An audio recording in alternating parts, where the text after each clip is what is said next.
السلام عليكم. السلام عليكم يا اخ بدير. وعليكم السلام ورحمة الله وبركاته. الوقت يا اخ بدير جاءني رجل شاب وقال لي انا من طرف بدير وهو في مشكلة، هل احلها له ولا لم احلها له؟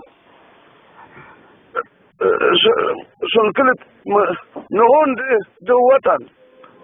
واحد قال لي انه اسمه ابراهيم من السرون وهو يشتغل هنا في الامارات وما معهوش فلوس وعايزني اديله فلوس واحجز له تذكرة ليأتي مصرا.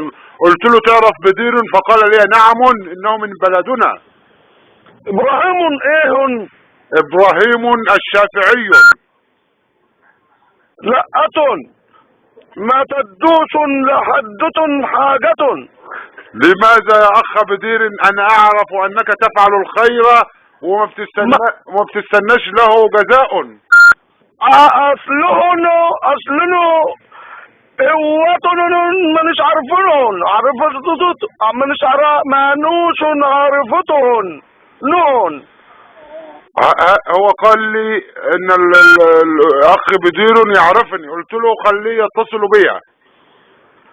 اما ما تدلونه من تنوش تدلوهن حاجة الا مناني اشوفهن ابن منن.